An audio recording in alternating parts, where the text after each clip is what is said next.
नमस्कार दोस्तों, मैं हूं आपका अपना कहानीवाच क्रियांश। तो आज की कहानी है एक सीधे साधे युवक लखन की, जो गलती से ऐसी जगह पहुंच गया जहां से आज तक कोई जिंदा वापस नहीं लौटा। तो चलिए चलते हैं उस अंधेरे के सफर की ओर, जहां हर कदम मौत के और करीब ले जाता है। लखन एक सीधा साधा ईमानदार लड़का था, जो कि उत्तर प्रदेश के एक गांव टिकरी में रहता था। उसके मामा ने उसकी शहर में एक तेल व्यापारी के पास नौकरी लगवाई थी। लाला बेहद कंजूस और गुस्सैल आदमी था। एक दिन काम करते करते लखन से गलती से एक तेल का कनस्तर गिर गया। यह देखकर लाला बुरी तरह भड़क गया। उसने उसी समय लखन को नौकरी से निकाल दिया और एक पैसा भी नहीं दिया। लाला ने गुस्से में कहा, तेरा जितना मेहनताना बनता है उससे ज्यादा तो मेरा नुकसान हो गया है, जा यहाँ से। अब लखन के पास ना पैसे थे ना रहने की जगह। उसने आसपास के लोगों से मदद मांगी, लेकिन किसी ने भी उसका साथ नहीं दिया। बेबस होकर लखन ने ठान लिया कि वह पैदल ही अपने गांव टिकरी लौटेगा, जो करीब वहां से 150 किलोमीटर दूर था। उसने सोचा कि रेलवे पटरियों के साथ साथ चलेगा, ताकि अगर कोई ट्रेन उधर से गुजरे तो उसमें चढ़कर आसानी से घर पहुंच जाएगा। शाम ढल चुकी थी। लखन के पास सिर्फ एक उम्मीद थी कि वह अपने घर पहुंच जाएगा। वह धीरे धीरे पटरियों पर कदम बढ़ाने लगा। रात के करीब 1 बज गया। वह पटरियों के साथ साथ किसी जंगल के बीच से निकल रहा था। चारों ओर घना अंधेरा और गहरी खामोशी थी। बस उसके कदमों के आहट और कभी कभी झिंगुरों की आवाज सुनाई दे रही थी। अचानक जंगल की तरफ से पायल की धीमी सी छनक सुनाई दी। लखन रुक गया। उसने पीछे मुड़कर देखा। आवाज भी थम गई। उसने फिर अपने कदम बढ़ाए और छन छन की आवाज फिर से शुरू हो गई। अब उसकी सांसें तेज हो चुकी थी। पटरियों के किनारे लगे पेड़ों की परछाइयां उसे अजीब सी आकृतियां जैसी दिखने लगी थी। एक पल के लिए उसे लगा जैसे पेड़ों के बीच कोई साया खड़ा है, लेकिन पलक झपकते ही वो गायब हो गया। लखन ने अपनी चाल और तेज कर दी, पर जैसे जैसे वो तेज चलता, पायल की छनक और ज्यादा नजदीक आ जाती। कभी दाईं तरफ कभी बाईं तरफ, मानो कोई अदृश्य औरत उसके साथ साथ चल रही है। अचानक उसे साफ साफ सुनाई दिया कि किसी ने उसका नाम बुलाया है। एक बेहद धीमी और डरावनी आवाज। लखन। अब उसके कदम लड़खड़ाने लगे। उसने हिम्मत करके पीछे देखने की कोशिश करी, पर वहां कुछ नहीं था। डर से उसका गला सूख गया कि तभी सामने कुछ दूरी पर उसे एक टूटा फूटा पुराना रेलवे स्टेशन दिखाई दिया। उसने सोचा कि वहां जाकर थोड़ा आराम कर लेगा। स्टेशन पूरी तरह सुनसान पड़ा था। लखन थककर पुराने स्टेशन की दीवार पर टिककर सो गया। चारों ओर खामोशी और टूटी फूटी इमारत का वीरानापन। सिर्फ एक कोने में लगी मंदी सी टिमटिमाती रोशनी। रात के करीब 3 बज रहे थे कि अचानक उसकी आंख खुली और उसने सुना कहीं पास से किसी औरत के रोने की आवाज आ रही थी। पहले तो उसे लगा शायद सपना है, पर आवाज अब साफ साफ आ रही थी। धीमी धीमी सिसकियां, जैसे कोई बहुत गहरे दर्द में है। लखन घबरा कर उठा। उसने चारों ओर नजर दौड़ाई। स्टेशन सुनसान था, पर आवाज अब भी साफ सुनाई दे रही थी। आवाज लगातार दीवार के पीछे से आ रही थी। वह कांपते पैरों के साथ धीरे धीरे आगे बढ़ा। हर कदम के साथ रोने की आवाज और गहरी और डरावनी होती जा रही थी। उसने रोने की आवाज का पीछा किया और हिम्मत जुटाकर अंधेरे में झांका, और वहां स्टेशन की टूटी बेंच पर एक सफेद साड़ी में औरत बैठी थी। उसका चेहरा साफ साफ दिखाई नहीं दे रहा था। लखन ने डरते डरते उसे आवाज दी। वह औरत अचानक सिर उठाकर देखने लगी, और उसको देख लखन की एक पल के लिए जैसे सांस ही रुक गई। वो औरत भला की खूबसूरत थी। उसकी आंखों में एक अजीब सी चमक थी, जैसे कोई राज छुपा हो। धीरे से उस औरत ने कहा, मेरी मदद करिए, मेरे भाई के चोट लग गई है। उसके बहुत खून बह रहा है, लेकिन आसपास कोई नहीं है। क्या आप मेरी मदद करोगे? लखन ने हिचकिचाते हुए कहा, मैं कैसे मदद करूंगा? मेरे पास तो कुछ भी नहीं है। औरत की आंखों में नमी तैराई। वो बोली, अगर तुमने मदद नहीं की तो मेरा भाई मर जाएगा। लखन चाहकर भी मना नहीं कर पा रहा था, जैसे उस औरत ने उसे अपने वश में कर लिया हो। कुछ ही देर बाद औरत स्टेशन से बाहर निकलने लगी और लखन भी उसके पीछे पीछे चल पड़ा। थोड़ी दूर चलने के बाद वो दोनों एक घर के सामने पहुंचे। लखन को एक अजीब बात लगी कि वहां आसपास कोई और घर नहीं था। चारों तरफ सिर्फ घना जंगल फैला हुआ था। चांद की हल्की रोशनी पेड़ों की शाखाओं पर छनकर गिर रही थी। लखन का मन घबराया और मन ही मन में सोचा कि इतना बड़ा घर इस जंगल में अकेला, यहाँ क्या और कोई नहीं रहता? वो औरत धीरे धीरे आगे बढ़ी और बोली, यहीं पर, यही मेरा घर है, चलो आओ अंदर चलते हैं। लखन के कदम अपने आप उठते जा रहे थे। वो महसूस कर रहा था कि जैसे उसका शरीर अब उसका नहीं रहा। अंदर की हवा अजीब तरह की ठंडी थी। अचानक उस औरत ने कमरे का दरवाजा खोला। कमरों के बीचों बीच एक चारपाई रखी थी और उस पर उसका भाई लेटा हुआ था। उसके कपड़ों और जमीन पर खून के लाल धब्बे लगे हुए थे। लखन का गला सूख गया। भाई कराते हुए बोला, मेरी मदद करो। तभी लखन ने जवाब दिया, मैं आपकी मदद कैसे करूं? मैं डॉक्टर नहीं हूं। लखन कांपते कदमों के साथ चारपाई के पास पहुंचा। उसके सामने पड़ा आदमी बुरी तरह लहूलुहान था। कपड़े फटे हुए थे और उसका चेहरा पीला पड़ चुका था। खून की गंध पूरे कमरे में फैली हुई थी। जल्दी कुछ करो, औरत की आवाज में एक अजीब सी कर्कश थी। लखन ने कांपते हुए आदमी की नब्ज टटोलने की कोशिश की, लेकिन अचानक उसे अपने हाथ पर कुछ गीला और चिपचिपा महसूस हुआ। उसने हाथ उठाकर देखा, उसकी हथेली खून से लथपथ थी। लखन बुरी तरह घबरा गया और कांपती आवाज में बोला, ये क्या हुआ इन्हें? वो औरत धीरे धीरे मुड़ गई। अब उसका चेहरा दीवार की तरफ था और उसने बताना शुरू किया कि मेरा नाम मुस्कान है और ये मेरा भाई मोहन। हम दोनों यहाँ से करीब 10 किलोमीटर दूर एक गांव देवरिया में रहते थे, लेकिन उस गांव का सरपंच और कुछ लोग हमसे बहुत नफरत करते थे। लखन ने हैरानी से पूछा, वो लोग आपसे नफरत क्यों करते थे? आप तो बहुत ही भले लोग लग रहे हो। मुस्कान ने गहरी सांस ली। एक बार गांव से एक बच्चा अचानक गायब हो गया तो गांव वालों को शक हुआ कि उसे हमने उठा लिया है। उन्हें हमेशा लगता था कि हम लोग काला जादू करते हैं।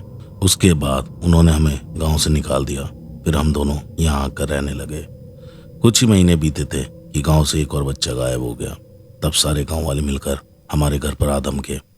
उन्होंने हमारे घर की तलाशी ली और उन्हें उस बच्चे की लाश हमारे घर के पीछे जमीन में दबी मिली।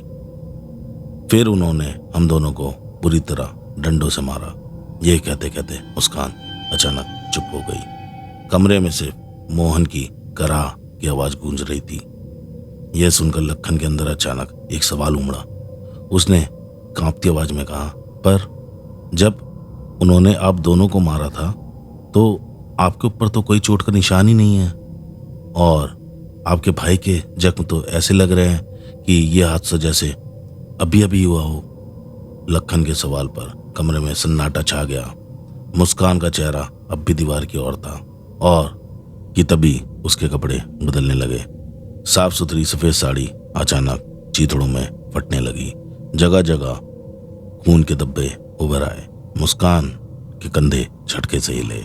उसके बाल बिखर कर चेहरे पर गिर गए और जब उसने धीरे धीरे गर्दन घुमाई, लखन की सांस गले में अटक गई। उसका चेहरा पूरी तरह बिगड़ चुका था। जगह जगह से खून रिस रहा था। उस औरत ने एक भयानक मुस्कान दी और अजीब सी आवाज में बोली, ये रे मेरे जग, देख लो। लखन के पैरों के नीचे जैसे जमीन ही खिसक गई। लखन की आंखें फटी की फटी रह गईं। उसे समझ आ गया था कि ये लोग इंसान नहीं हैं। लखन एक बहुत ही बड़ी गलती कर बैठा था। मोहन चारपाई से उठ चुका था। उसका शरीर भी जगह जगह से फटा हुआ था। उसकी हंसी पूरे कमरे में गूंज रही थी। उसे यह भी समझ में आ गया था कि ये दोनों सच में काला जादू किया करते थे। वही गायब हुए बच्चे इन दोनों ने ही मारे थे। और जब गांव वालों को सच का पता चला तब उन्होंने इन्हें बुरी तरह पीट पीट कर मार डाला। लखन का गला सूख चुका था। मुस्कान धीरे धीरे उसके करीब आने लगी। उसके होठों पर एक भयानक मुस्कान थी। लखन का दिल इतनी तेजी से धड़क रहा था कि उसे लगा अभी छाती फट जाएगी। दरवाजा अपने आप धड़ाम के साथ बंद हो गया और कमरे की लौ एक झटके में बुझ गई। अंधेरे में बस मुस्कान और मोहन की भयानक आंखें चमक रही थीं। लखन ने जैसे तैसे हिम्मत जुटाई और जोर से चिल्लाया, लेकिन जान बचाने की आखिरी कोशिश में वो दरवाजे की ओर दौड़ा। दरवाजा बंद था। उसने पूरी ताकत से धक्का मारा पर दरवाजा टस से मस नहीं हुआ। पीछे से मुस्कान की आवाज गूंजी, क्यों भाग रहे हो लखन? अब तो तुम्हें यहीं हमारे साथ रहना होगा। उसकी आवाज पूरे घर की दीवारों से टकराकर गूंजने लगी। लखन ने घबराकर खिड़की की तरफ देखा और पूरा जोर लगाकर उसे खोला। टूटी हुई लकड़ी के टुकड़े उसकी बाह में धंस गए, लेकिन दर्द सहते हुए वो खिड़की से बाहर कूद गया। जैसे ही वो जमीन पर गिरा, उसके कानों में एक चीख पड़ी, मोहन की भयानक हंसी। लखन पीछे पलटकर देखने ही वाला था कि अचानक पेड़ों के बीच धुंध सी उठने लगी और धुंध में दो आकृतियां उभर आईं, मुस्कान और मोहन। उनकी आंखें अंधेरे में भी आग की तरह चमक रही थीं। तभी मुस्कान बोली, भाग ले जितना भाग सकता है, लेकिन तू इस जंगल से बाहर नहीं जा पाएगा। लखन ठोकर खाते हुए दौड़ पड़ा।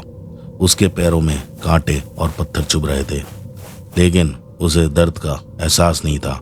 पीछे से फुसफुसाहट सुनाई देती रही, अब तुम हमारे साथ हो। कुछ देर बाद उसे एहसास हुआ कि वो एक ही जगह चक्कर काट रहा है। वही पेड़, वही चट्टान, जैसे जंगल में गोल गोल घूम रहा हो। लखन ने कांपते हुए इधर उधर देखा। उसका दिल जोर जोर से धड़क रहा था। हे भगवान, मैं कहाँ फंस गया? मुस्कान और मोहन ठीक अब उसके सामने खड़े थे और दोनों धीरे धीरे उसकी ओर बढ़ रहे थे। लखन के पैरों में जान नहीं बची थी। वह घुटनों के बल बैठ गया और कांपती आवाज में भगवान का नाम लेने लगा। उसके होठ बुदबुदा रहे थे, हे प्रभु, अब बस तुम ही मुझे बचा सकते हो। मुस्कान और मोहन उस पर झपटने ही वाले थे कि अचानक दोनों रुक गए।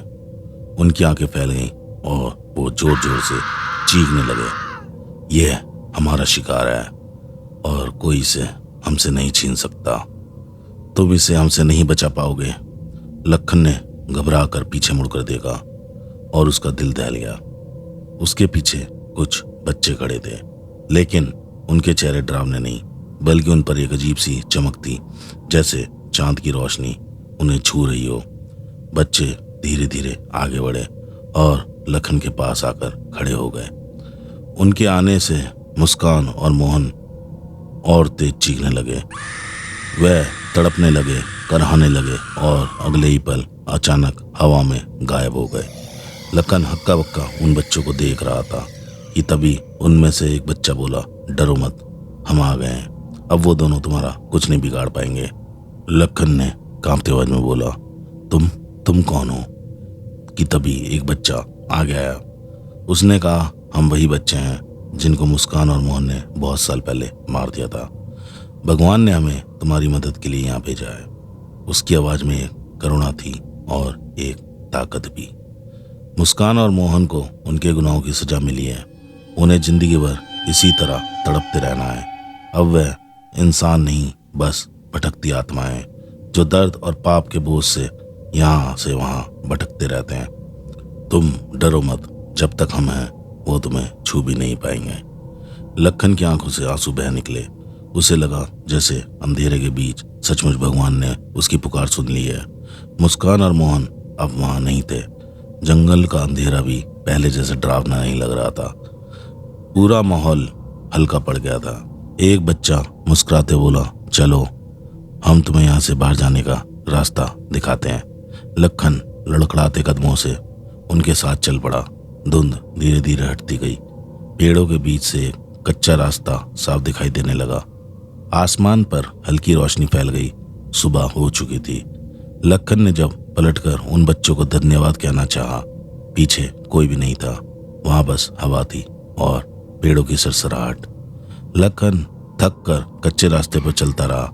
उसका शरीर कांप रहा था, आंखें लाल हो चुकी थीं कि तभी अचानक उसे दूर से एक बस आती हुई दिखाई दी। उसने हाथ हिलाया, बस उसके सामने आकर रुक गई।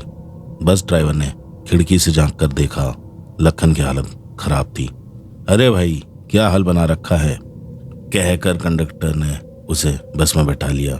कंडक्टर ने लखन को पानी की बोतल पकड़ाई और कुछ खाने को भी दिया। कंडक्टर ने उसे बताया, रात में इस जंगल में कोई नहीं आता। लोग कहते हैं यहाँ आत्माएं घूमती हैं और वो आत्माएं रात में शिकार करती हैं, इसलिए यहाँ आसपास रात में सब खाली हो जाता है। फिर लखन ने कांपती हुई आवाज में सिर्फ इतना कहा, बस मुझे मेरे गांव पहुंचा दो। बस का रास्ता उसके गांव टिकरी की तरफ से होता हुआ जाता था। पहियों की गड़गड़ाहट के साथ बस धीरे धीरे आगे बढ़ गई। लखन ने खिड़की से बाहर झांका। जंगल अब पीछे छूट चुका था। कुछ देर बाद बस ने लखन को उसके गांव के पास उतार दिया।